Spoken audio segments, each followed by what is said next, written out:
Hello guys, मैं इस्लामुल हक MCL live learning में आप सभी का स्वागत करते हैं। सुपर टेट 2022 जो होने वाला है उसके विषय के बारे में आज हम चर्चा करेंगे और उस विषय में से एक विषय है विज्ञान और उस विज्ञान से रिलेटेड हम वीडियोस अपने चैनल के थ्रू आपको प्रॉपर अपलोड करते रहेंगे जिससे आपको मिलती रहेगी। अगर आप हमारे चैनल पे नए हैं तो हमारे चैनल को तुरंत सब्सक्राइब कर लीजिए, क्योंकि जो भी विज्ञान का पाठ्यक्रम है जो स्क्रीन पे आपको दिख रहा है वो पूरा सिलेबस हम आपको देने वाले हैं इस चैनल के थ्रू। अगर आप हमारे चैनल पे नए हैं तो इसलिए हमारे चैनल को सब्सक्राइब कर लीजिए, बेल आइकन को प्रेस कर लीजिए ताकि हम जैसे ही वीडियो अपलोड करें तुरंत आप तक उस वीडियो का नोटिफिकेशन पहुंच जाए और आप उससे वॉच करें और फ़ायदा उठाएं। विज्ञान का जो पाठ्यक्रम है, दैनिक जीवन में विज्ञान, गति, बल, ऊर्जा, दूरी, प्रकाश, ध्वनि, जीवों की दुनिया और आपका जो है मानव शरीर, स्वास्थ्य, ये आपका स्वास्थ्य, स्वच्छता एवं पोषण, पर्यावरण एवं प्रकृति, संसाधन, पदार्थ एवं पदार्थ की अवस्थाएं, अम्ल, क्षार एवं लवण, धातु, अधातु, ये पूरा सिलेबस जो है आपका विज्ञान से रिलेटेड है, जो आपके सुपर टेट के 14 विषयों में से एक विषय है जो बहुत ही महत्वपूर्ण रोल अदा करता है। अगर आप विज्ञान में वीक हैं तो इस चैनल से जुड़े रहिए, आपकी वीकनेस जो भी है, आपका जो कमज़ोरी है वो दूर कर दी जाएगी अगर आप प्रॉपर हमारी वीडियोस को वॉच करते रहेंगे, देखते रहेंगे। तो आइए वीडियो को शुरू करते हैं। हम पहला क्वेश्चन यहाँ पे रिलेटेड MCQ से रिलेटेड क्वेश्चन लेंगे, इसी में आपके सारे जो है लेक्चर्स भी कवर करेंगे। पहला क्वेश्चन जो आपका यहाँ पे दिख रहा है स्क्रीन में वो है हीरा से संबंधित। हीरा का प्रमुख गुण है, इसमें कूट है। पहला जो कूट आपका दिया है, हीरा अत्यधिक कठोर होता है। फिर कह रहा है शुद्ध हीरा पारदर्शक व रंगहीन होता है। तीसरा कह रहा है हीरा ऊष्मा का अच्छा चालक होता है। तो हीरा के बारे में सभी लोग जानते हैं, हीरा जो है कठोर ही होता है, तो ये ऑप्शन आपका सही है। शुद्ध हीरा पारदर्शक व रंगहीन होता है, यानी शुद्ध हीरा अगर आपके पास है तो पारदर्शक होगा, यानी उससे अगर आप देखेंगे तो आर पार दिखाई देता है और उसका कोई रंग नहीं होता है, यानी वो रंगहीन होता है। तो ये भी सही है। हीरा ऊष्मा का अच्छा चालक होता है, यानी ऊष्मा अगर आप रखेंगे कहीं पे, गर्मी जिसको कहते हैं या ठंडक भी कह सकते हैं ऊष्मा में, तो ऊष्मा क्या होती है, हीरा उसको अच्छी तरह से जो है अवशोषित करता है, यानी उससे ऊष्मा जो है एक प्लेस से दूसरे प्लेस तक ट्रांसफ़र होती रहती है। ये भी ऑप्शन आपका सही है, हीरा जो है ऊष्मा का अच्छा चालक होता है। तो ये तीनों ही ऑप्शन सही हैं। तो ऑप्शन नंबर 1 में तो 1 और 2 दे रहा है, ये ऑप्शन आपका रॉन्ग हो गया। बी में दे रहा है केवल कथन 1, 2 और 3 तीनों सही हैं, यही आपका ऑप्शन क्या होगा, करेक्ट होगा। तो the correct option is C, B. आइए नेक्स्ट क्वेश्चन पे चलते हैं, क्वेश्चन नंबर 2 पे। तो क्वेश्चन नंबर 2 ये है स्क्रीन पे आपके, इसमें दिया है ग्रेफाइट के बारे में सत्य कथन है। इसमें भी हमने कूट लिया है, हमने ऐसे क्वेश्चन सेलेक्ट किए हैं जिसमें आपके कई क्वेश्चन एक साथ जो है तैयार हो जाएंगे। जैसा कि ये ग्रेफाइट के बारे में बता रहा है, ग्रेफाइट के बारे में सत्य कथन है। पहला कूट कह रहा है कि यह मुलायम होता है तथा देखने में काला चमकदार दिखाई देता है। यह ऊष्मा का कुचालक होता है। तो ग्रेफाइट के बारे में आपको हम बता दें कि ग्रेफाइट जो है काले कलर का चमकदार दिखाई देता है, सही है। यह मुलायम भी होता है, ये भी सही है।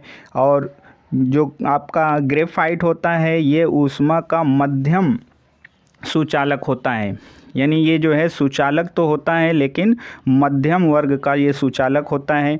तो हीरा जो है मुलायम होता है, सही है। हीरा जो है आपका हीरा जो होता है ये आपका जो है देखने में काला चमकदार दिखाई देता है, ये भी सही है। लेकिन ये जो है ऑप्शन आपका, ये ऊष्मा का कुचालक होता है। कुचालक उसे कहते हैं जिस जो ऊष्मा को अवशोषित नहीं करता है, यानी जिसको आप जो है प्लास्टिक, रबड़, लकड़ी, ये सब जो है आप देख सकते हैं। इसका एग्जांपल भी देख सकते हैं, जैसे आपके घर में कुकर यूज़ किया जाता है, उसमें जो हैंडल बना होता है वो प्लास्टिक का ही बना हुआ होता है, या फिर जो है किसी अदर चीज़ का बना हुआ होता है, या फिर जो है रबड़ वगैरह, ये सब जो है ऊष्मा के कुचालक होते हैं, यानी ये गर्म नहीं होता है। तो उसी तरह से आपका ग्रेफाइट को कह रहा है कि ये कुचालक है, तो कुचालक नहीं होता है, ये ऊष्मा का सुचालक होता है। तो ये वाला ऑप्शन आपका रॉन्ग है। आपका ऑप्शन जो है करेक्ट होगा पहला। तो इसका मतलब इसमें देखा जाए तो पहले ऑप्शन में कह रहा है केवल कथन 1 सही है, तो ये आपका सही कह रहा है। दूसरे में कह रहा है 2 सही है, गलत हो गया। दोनों में दोनों सही है, गलत हो गया, ये भी गलत, यानी option 1 is A correct option. तो आइए नेक्स्ट क्वेश्चन नंबर 3 पे आते हैं। प्रश्न नंबर 3 कह रहा है कि पॉलीएस्टर का क्या उपयोग है। पॉलीएस्टर का क्या उपयोग है? तो पॉलीएस्टर का उपयोग है आपका, यह रासायनिक रेशा है। दूसरा कूट कह रहा है इसका प्रयोग कपड़ा बनाने में, कामा दे के कह रहा है नौकाओं का पाल बनाने में किया जाता है। तो सही है, पॉलीएस्टर ये एक जो है कपड़ा बनाने वाला रेशा होता है जिससे कपड़ा बुना जाता है। तो ये रासायनिक रेशा है, सही बात है। यह प्रयोग जो है कपड़ा बनाने में, नौकाओं का पाल बनाने में किया जाता है। ये नौकाओं का पाल बनाने में इसका उपयोग किया जाता है, सही है। यानी जो नावें आपकी चलती हैं, उन नाव को चलाने में जो कपड़ा लगता है, ऊपर आप देखे होंगे प्राचीन काल की जो नावें होती थी उसमें कपड़ा बांध करके जो है एक दिशा से दूसरी दिशा की ओर जो हवाएं चलती थी उसी के थ्रू वो बहकर चलती थी। तो उसकी जो पाल बनती थी कपड़ा, वो इसी रासायनिक रेशे से बनाई जाती थी। तो दोनों कूट यहाँ पे आपका क्या है, सही है। तो इसमें जो ऑप्शन आपका सही होगा, पहले में कह रहा है कि केवल कथन 1 सही है, तो ये तो रॉन्ग हो गया। दूसरे में कह रहा है कि कथन 1 और कथन 2 दोनों सही हैं, तो दोनों कथन सही है, इसलिए option number B is a right answer. आइए नेक्स्ट क्वेश्चन नंबर 4 पे आते हैं। प्लास्टिक किसे कहते हैं? तो प्लास्टिक जो है एक बहुलक होता है। यह गर्म करने पर मुलायम हो जाता है और उसे इच्छा अनुसार जिस ढांचे में आप ढालना चाहें, जिस आकार में ढालना चाहें उसे आप ढाल सकते हैं। प्लास्टिक जो होती हैं वो आपकी पॉलीविनाइल क्लोराइड और बेकेलाइट प्लास्टिक के, ये सब जो है उसके उदाहरण होते हैं। तो इसमें जो चीज़ें जो दी गई हैं उसको कूट में हम देखते हैं, पढ़ते हैं। तो कूट आपका फर्स्ट कह रहा है, फर्स्ट कूट में कह रहा है प्लास्टिक बहुलक है, सही कह रहा है।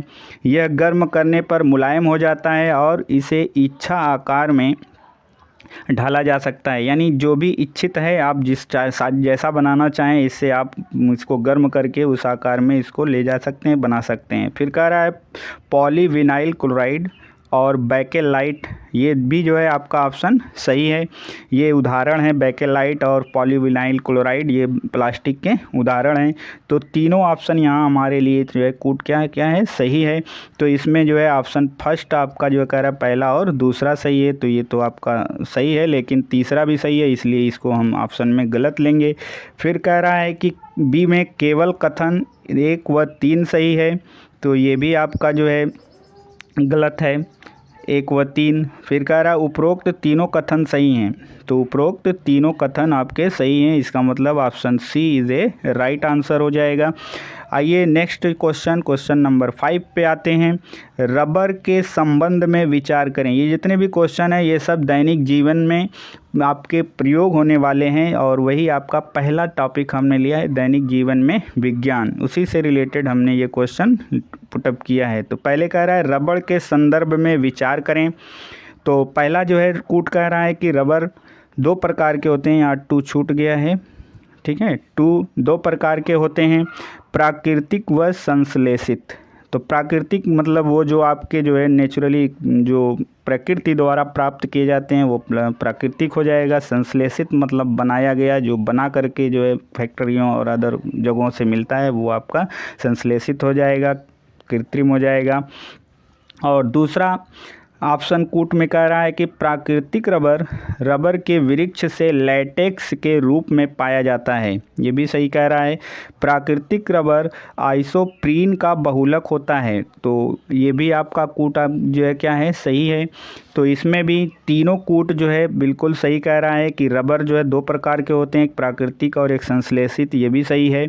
दूसरा कह रहा है प्राकृतिक रबर रबर के वृक्ष से, यानी रबर का भी वृक्ष होता है और उस वृक्ष से जो उसके जो है मावे निकलते हैं, दूध निकलते हैं उसको, तो उसी से जो है हम रबर को बनाते हैं, जिसको हम लैटेक्स बोलते हैं, लैटेक्स के रूप में पाया जाता है, ये भी सही कह रहा है। प्राकृतिक रबर आइसोप्रीन का बहुलक है, तो आइसोप्रीन का बहुलक है, ये भी सही है, यानी तीनों कूट हमारे सही हैं। तो इसमें जो है आपका देखिए कथन कह रहा है कि पहला कह रहा है कि केवल कथन 1 और 2 सही है, तो सही तो है, लेकिन ऑप्शन में तीनों सही आ रहा है, इसलिए इसको नहीं लेंगे। केवल कथन 1 व 3 सही है, ये भी सही है, लेकिन इसको भी हम नहीं लेंगे। फिर केवल कथन 2 सही है, 2 भी सही है, लेकिन ऑप्शन तीनों सही है, इसलिए इसको भी नहीं लेंगे। तो फिर चौथे में कह रहा है उपरोक्त तीनों कथन सही हैं, तो उपरोक्त तीनों कथन ही जो है आपके सही हैं, इसलिए option number D is a right answer, यही आपका राइट आंसर होगा। आइए क्वेश्चन नंबर नेक्स्ट 6 पे आते हैं। तो क्वेश्चन नंबर 6 जो आपका है वो कह रहा है कि प्रकृति में कार्बन के यौगिक सर्वाधिक मात्रा में पाए जाते हैं।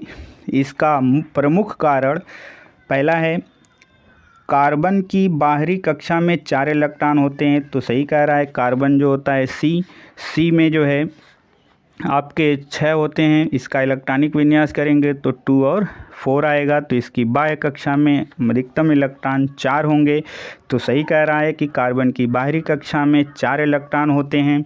फिर दूसरा में कह रहा है इनमें श्रृंखला का गुण पाया जाता है, ये भी सही कह रहा है कि इनमें श्रृंखला का गुण पाया जाता है, तो ये जो है आपका सही है क्वेश्चन, इसमें श्रृंखला का गुण भी पाया जाता है।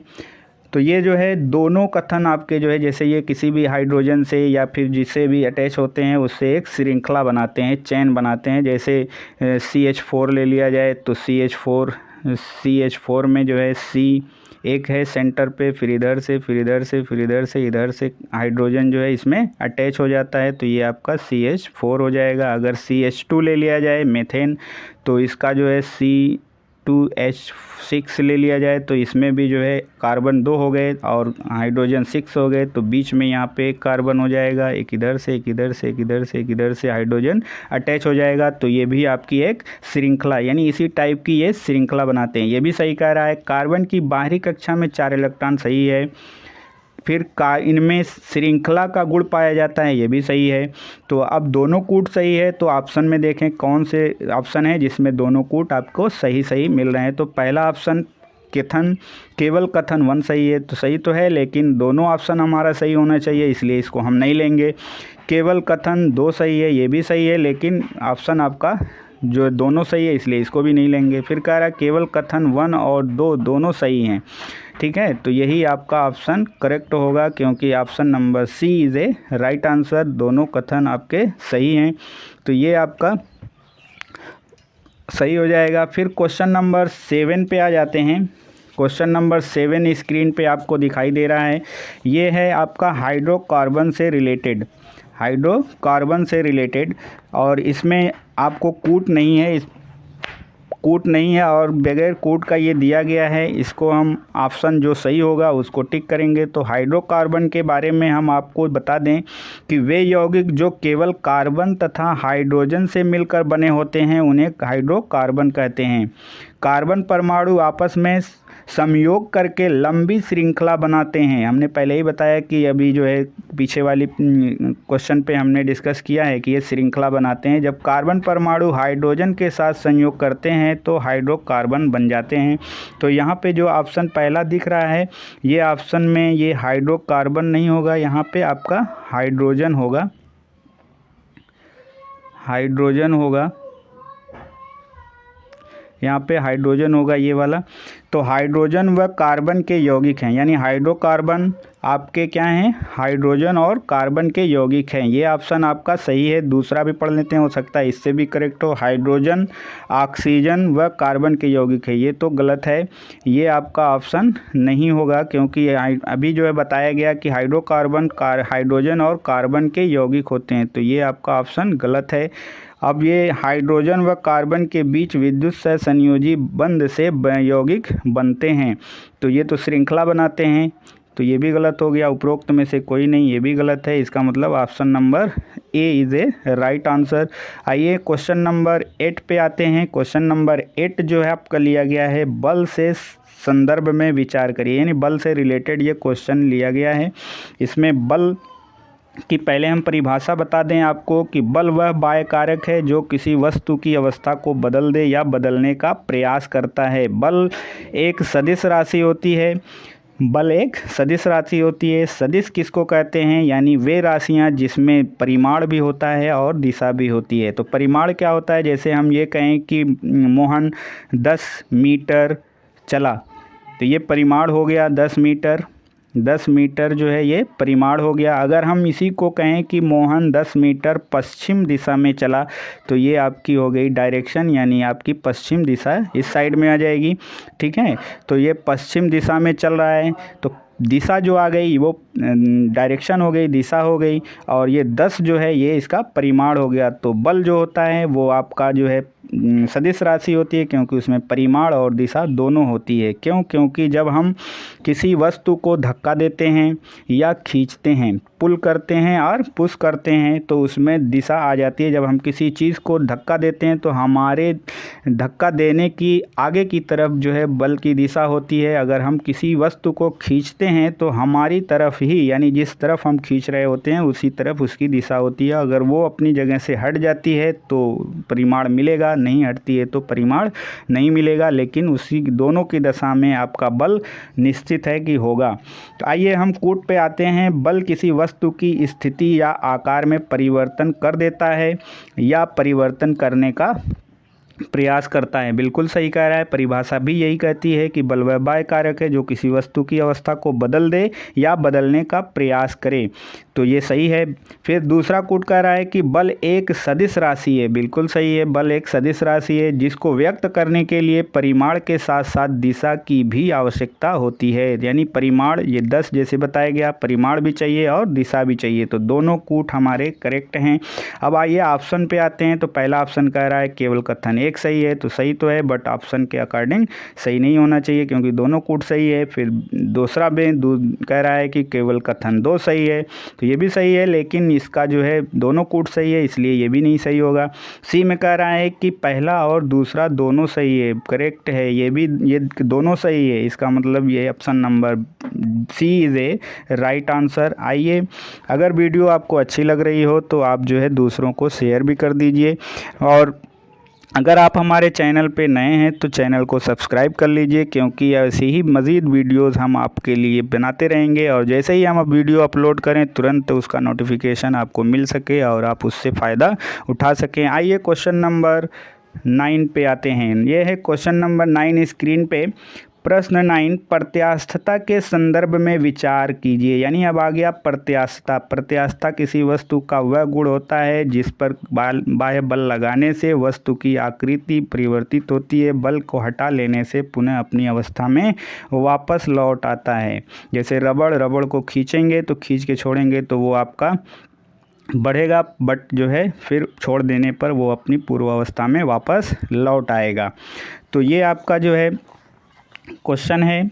इसमें आपका जो कूट बनाया गया है उस पर विचार करते हैं। प्रत्यास्थता पदार्थ का वह गुण है जिसके कारण वस्तु अपने ऊपर लगाए गए बाह्य बल से उत्पन्न किसी भी प्रकार के परिवर्तन का विरोध करती है। वही मतलब जब इलास्टिक को आप खींचते हैं तो वो उसका विरोध करती है कि हम अपनी पूर्व अवस्था में ही रहना चाहते हैं, इसलिए जब हम प्लास्टिक को छोड़ते हैं तो तुरंत वो अपनी अवस्था में वापस लौट जाती है। यही है उसका क्वालिटी गुण।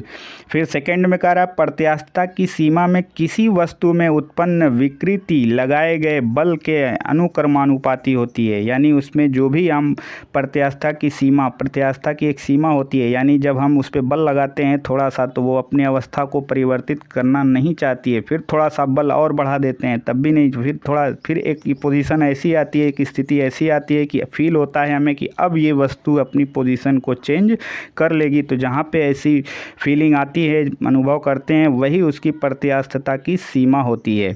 तो उत्पन्न विकृति, विकृति मतलब परिवर्तन, लगाए गए बल के अनुक्रमानुपाती, यानी जितना बल हम लगाते हैं उसी के अनुसार उसमें विकृति भी उत्पन्न होती है। यानी ये ऑप्शन दोनों कूट हमारे क्या हैं, सही हैं। प्रत्यास्थता पदार्थ का वह गुण है जिसके कारण वस्तु में आपका जो है ऊपर लगाए गए बाह्य बल से उत्पन्न किसी भी प्रकार के परिवर्तन का विरोध करती है। सही बात है। प्रत्यास्थता की सीमा में किसी वस्तु में उत्पन्न विकृति लगाए गए बल के अनुक्रमानुपाती होती है। अनुक्रमानुपाती मतलब जितना बल लगाएंगे उतना ही उसमें विकृति आएगी, यानी इलास्टिक को जितना खींचेंगे उतना वो फैलता जाएगा, उसकी एक सीमा होगी। बहुत ज़्यादा खींच देंगे तो टूट भी सकता है। तो इसमें दोनों कूट सही हैं। तो पहला ऑप्शन तो गलत हो गया क्योंकि एक को परिभाषित कर रहा है, दूसरा ऑप्शन भी गलत हो गया क्योंकि दूसरे को परिभाषित कर रहा है। सी वाले में दोनों को बता रहा है कि 1 और 2 दोनों सही हैं, इसलिए option number C is a right answer. आइए क्वेश्चन नंबर 10 पे आते हैं। क्वेश्चन नंबर 10 है, घर्षण बल के संदर्भ में विचार कीजिए।